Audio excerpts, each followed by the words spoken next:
It looks like you made a small little tweak and kind of impacts all the lines with Yamo and McLeod and Puljujarvi and Derek Ryan. Can you talk about each one of those moves and what you're expecting to how that impacts each line? Yeah, well, I'll just talk about it as a whole. Sometimes when you didn't play the way you wanted to, you shuffled the deck chairs, and that's what we did today.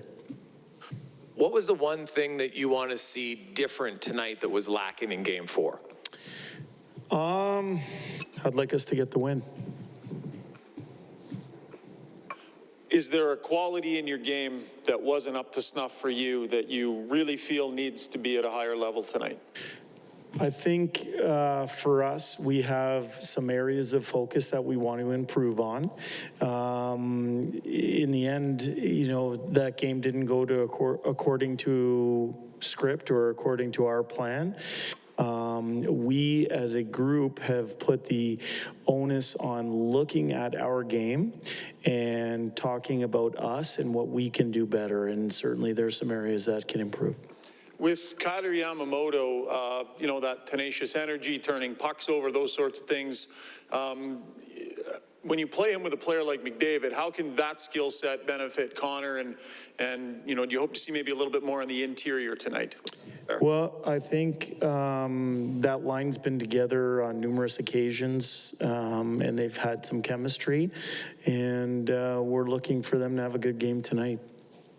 Jay, when you play a team 4 times in a row and going in on the 5th game, when it comes to adjustments, how much can you make, or is it just about the players got to do what you ask them to do? Or is there a lot of kind of going back and forth between you and Todd and as far as game planning and stuff? I think as the series evolves, patterns emerge, and there are small adjustments that get made on both sides. As I said earlier, for us, our emphasis and our focus is on us, on the things that we can do better.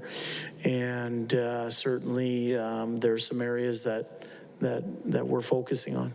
Now, I know it can be a bit of a chess game. You've been on that other side, and you've kind of know the way Todd kind of thinks. Does that help you at all, or does that not even, you don't even take that into consideration, I guess? Well, I would say that the game's between the Edmonton Oilers and the Los Angeles Kings. It's not between the two coaches. I have experience with Todd. Todd has experience with me, but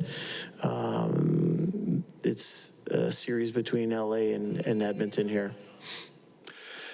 Jay, in the 2 wins, you had significantly more odd man rushes and scoring chances off the rush. What are you doing in those games that led to that? What did you like about your team that allowed you to have more chances off the rush? Well, we found a way to win those games. I think each game, the way it plays out is different.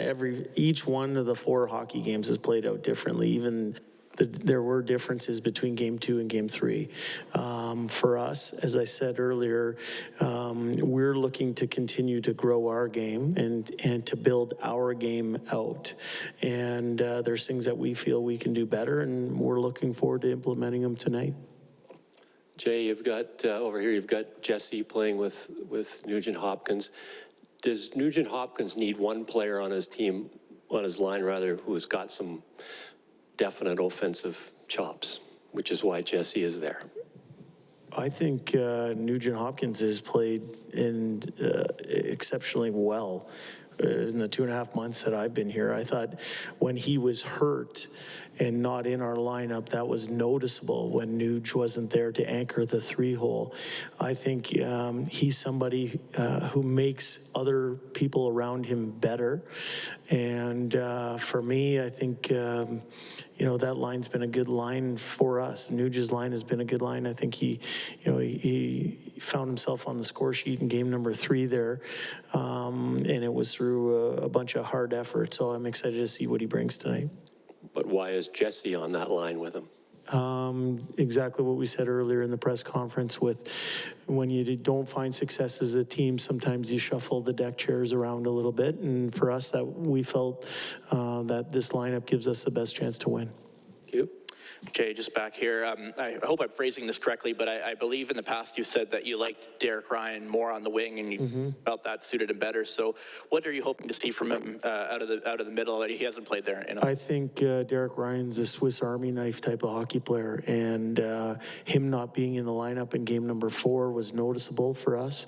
I think he does a lot of things well, and I think if you've paid close attention over the last 2.5 months, while he might not start in the middle, there's lots of times he ends up in the middle. So he has experience doing both. And as I said to Jim, this is a good starting point for us, one that we feel gives us the best chance to win tonight's game. Jay, we hear a lot about desperation and urgency when it comes to the playoffs. Why does that change from game to game, and how does a team get it back to that level again? Well, that's a very good question. I think anytime a team comes off of a loss, their level of urgency goes up because there's only so many games to be played in a playoff series. So that's a natural human nature type of thing. For us, we've said it since Dave and I came up from Bakersfield for 2.5 months, which has been our focus is on getting better every single day. And there's ways you can get better coming off of a non-win.